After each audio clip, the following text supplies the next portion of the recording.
Nesse problema, o desafio é tentar receber três números inteiros e ordená-los em ordem crescente, né? Então, a primeira possibilidade, assim, a mais ingênua, é se a gente pensar em todas as possibilidades, ou seja, eu posso receber três números inteiros quaisquer, vamos pegar 1, 2 e 3 aí para a gente usar como exemplo.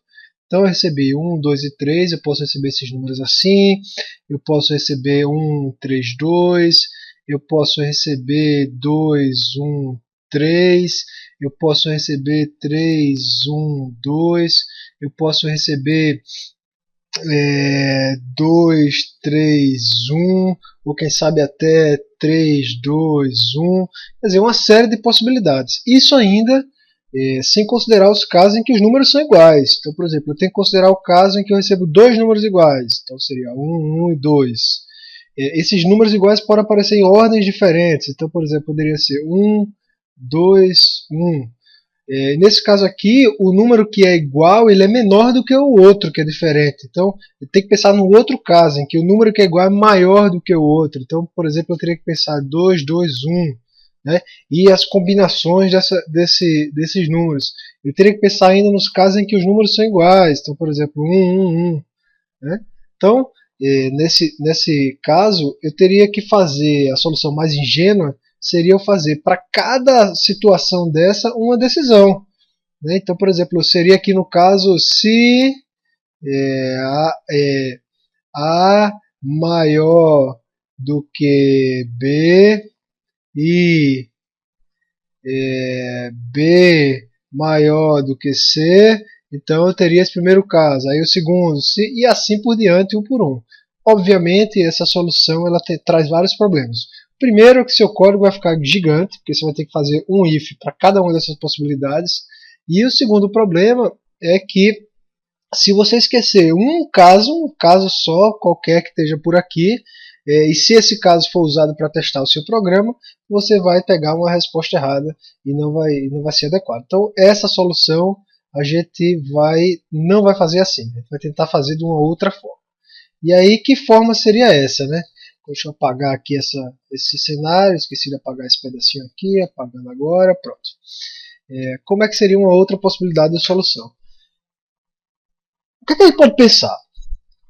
A gente pode partir tem uma técnica que a gente pode partir do seguinte pressuposto. Faça de conta que veio ordenada já, a entrada veio ordenada.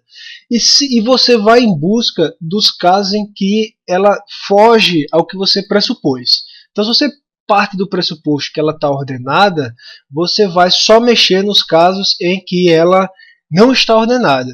E nos casos em que ela está ordenada, você não faz nada. Então, por exemplo, vamos explorar essa possibilidade. A gente vai receber três números. Aqui eu vou colocar, esqueci de colocar aqui na setinha, agora eu vou voltar para cá, colocar o número A, B e C. Né? Então, se tiver ordenado, esse cidadão aqui vai ser o menor, esse aqui vai ser o segundo menor e o C vai ser o maior de todos. Certo? Então, vamos começar. A gente pode escolher qualquer um dos lados, mas vamos começar escolhendo por aqui. Então, se eu considero que o C é o maior de todos, se o C for o maior de todos, e isso for verdade, o que é que eu tenho que verificar? Eu tenho que verificar o caso em que C não é o maior. Se C não for o maior ou vai ser A ou vai ser B. Então é isso que eu vou fazer agora. Então vamos lá. Se A maior do que C ou B maior do que C, ou seja, se C, que caso é esse aqui? É o caso em que C não é o maior. Eu por acaso errei, eu achava que era C era o maior, mas não é, porque ou A é maior do que C ou B é maior do que C. Se isso for o caso, um dos dois vai ser maior. Eu até agora não sei qual dos dois é, ou é A ou é B. E aí o que é que eu preciso fazer? Eu preciso descobrir quem é esse maior. Aí eu faço uma outra verificação. Ora, se A for maior do que B, eu sei por aqui que na verdade quem era maior do que C foi A e não B. Então, se eu entrei nessa condição é porque A ou B era maior. Se A ou B era maior, eu verifico aqui qual dos dois é maior. Se A for maior, é porque A é o maior de todos e não C, como eu pressupus. Então, o que é que eu faço? Eu vou trocar o conteúdo de A com C. porque na verdade o maior de todos é A e não C. Se não, é porque se A não for maior do que B, é porque B é maior. E se B é maior, então eu vou trocar B com C. Se vocês repararem, quando você sai dessa condição aqui, se por acaso você entra nesse e se aqui, ou seja, se existe alguém que é maior do que C e esse alguém é A ou B, né, o que é que vai acontecer? Ele vai entrar nessa condição, você vai descobrir qual é o maior dos dois, se é A ou é B, e de qualquer forma você vai trocar o conteúdo das variáveis. Então, ao final dessa decisão aqui, se C não estava com o maior valor, ele vai ficar, porque você vai trocar e vai colocar para lá o A ou B. Então a gente tem as variáveis originais, que eram A, B e C, você pode, a partir desse momento, esquecer esse cara, porque você já sabe que você já colocou aqui o maior valor.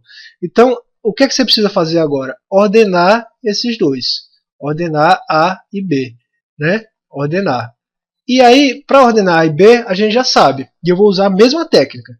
Eu vou partir do pressuposto que A já está o menor e B já é o maior. E eu só vou fazer alguma coisa se, na verdade, eles estiverem trocados. Ou seja, eu só tenho que fazer alguma coisa se A for, de fato, maior que B. Porque se A for maior do que B, eu tenho que trocar A e B. E é isso que eu vou fazer agora. Se A for maior que B, né, então tem alguma coisa errada, eu preciso trocar ele. Então eu vou trocar A e B. Então essa que é a lógica. E aí, ao final desses dois passos, você com certeza você pode imprimir aqui, imprimir os valores nessa mesma ordem, A, B e C, e essa impressão aqui vai estar necessariamente ordenada. Você pode fazer o teste para qualquer um dos casos. E aí, para ilustrar, eu vou colocar aqui alguns casos. Vou colocar aqui A, B e C. E vamos pensar aqui em alguns casos em que isso é verdade. Vamos pensar primeiro no caso em que C tem o maior elemento, 3. O caso que ele já está ordenado, 1, 2, 3. Se for esse o caso, aí vamos lá. A é maior do que C, ou seja, aqui 1 é maior do que 3 e 2 é maior do que 3. Então, 1 é maior do que 3? Não, falso. Então, isso aqui é falso. 2 é maior do que 3? Não, falso. Então, esse if aqui não vai ser executado. Se esse if não vai ser executado, ele vem verificar esse próximo caso. A é maior do que B, ou seja, 1 é maior do que 2? Não, não é verdade. Então, ele não vai executar esse if e aí ele já vai imprimir. E aí, iria imprimir 1, 2, 3. E aí a impressão estaria correta.